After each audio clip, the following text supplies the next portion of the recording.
किसान की पहलवान बेटी की आंख से निकला हर आंसू मोदी सरकार की बेशर्मी का प्रमाण है। अब भाजपा का नारा है, बेटी रुलाओ, बेटी सताओ और बेटियों को घर बिठाओ। आज मैं और हमारे साथी कांग्रेस के नेता प्रबुद्ध खिलाड़ी विजेंद्र बॉक्सर जी तकलीफ और पीड़ा के माहौल में आपके बीच में उपस्थित हैं।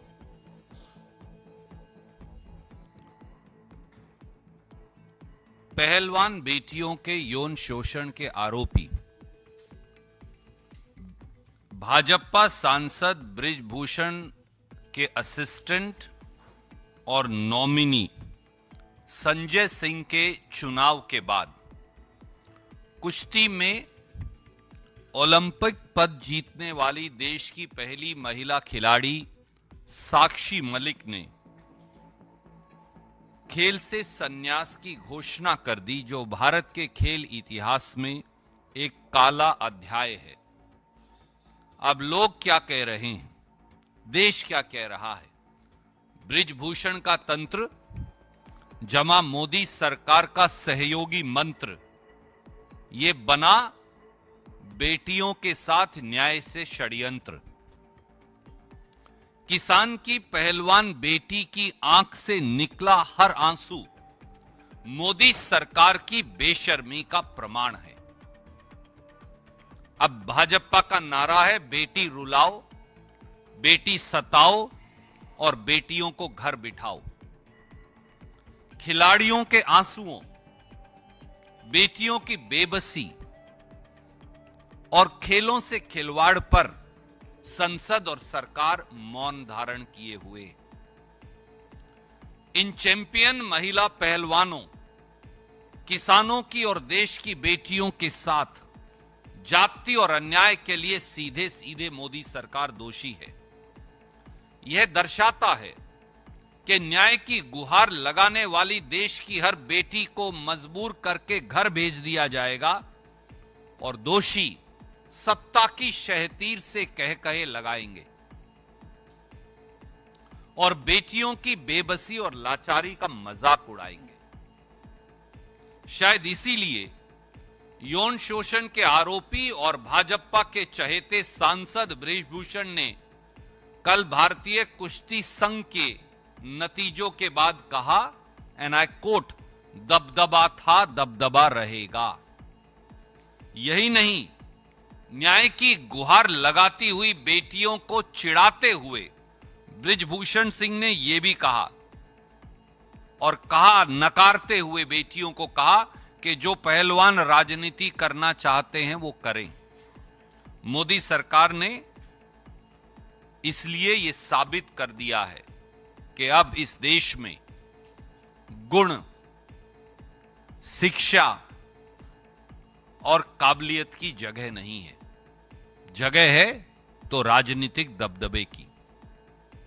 देश का दुर्भाग्य है कि रोहतक के मोखरा गांव, हरियाणा के मोखरा गांव में जन्मी हरियाणा के एक साधारण किसान परिवार की बेटी, जो देश के लिए ओलंपिक मेडल, पहली महिला पहलवान बनी ओलंपिक मेडल लाने वाली, वो उसे आज मोदी सरकार के दबदबे ने वापस घर जाने को मजबूर कर दिया है। देश की पहलवान बेटियां, मेरे साथी विजेंद्र सिंह भी बैठे थे उनके साथ, 39 दिन तक जंतर मंतर पर देश की संसद पर दस्तखत देती रही, सिसकती रही, रोती रही, न्याय की गुहार लगाती रही। पर प्रधानमंत्री जी, गृह मंत्री जी और खेल मंत्री जी ने उन्हें न्याय देने की बजाय उनको भाजपा की दिल्ली पुलिस के जूतों से कुचलवाया और सड़कों पर घसीटवाया। यह हाल तब था जब महिला पहलवानों ने खुद न्याय की गुहार देश के प्रधानमंत्री, गृह मंत्री और खेल मंत्री से लगाई थी और आखिर में सुप्रीम कोर्ट जाना पड़ा। सुप्रीम कोर्ट के दखल के बाद एफआईआर तो दर्ज हुई, पर दोषी भाजपा सांसद, भाजपा के चहेते सांसद बृजभूषण को गिरफ्तार नहीं किया गया। वो खुला घूमता रहा। इससे बड़ी राष्ट्रीय शर्म की बात क्या होगी कि पूरी दुनिया में देश का नाम रोशन करने वाली पहलवान बेटियों और पहलवान खिलाड़ियों को अपने मेडल गंगा मैया में बहाने पड़े।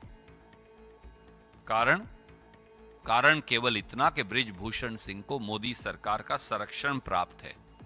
और यह केवल भारतीय कुश्ती संघ नहीं, BCCI, board of control of cricket in India समेत सारे संघों पर, खेल के संघों पर भाजपाई नेताओं का आज कब्जा है।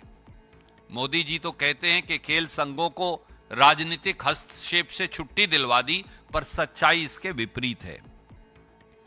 साथियों, क्या मोदी सरकार को इस देश में एक भी महिला खिलाड़ी पहलवान नहीं मिली, कोई एक भी सज्जन व्यक्ति नहीं मिला जो भारतीय कुश्ती संघ का अध्यक्ष बन सकता था, चुना जा सकता था?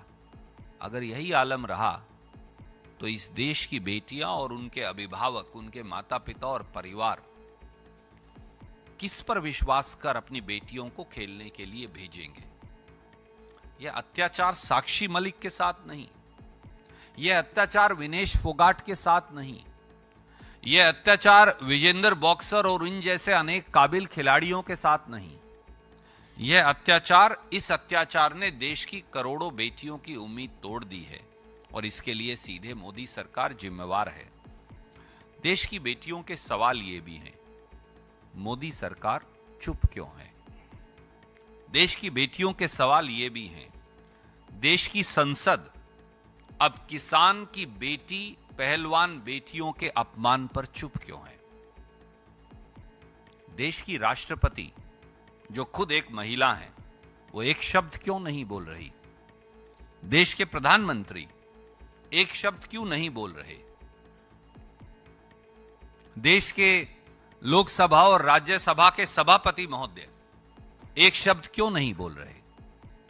और देश का खेल जगत और उसकी नामी गिरामी हस्तियां वो चुप क्यों हैं? तो क्या मान लिया जाए कि अब इस देश में दबदबा, डर, भय और अन्याय ही न्यू इंडिया का नॉर्मल है?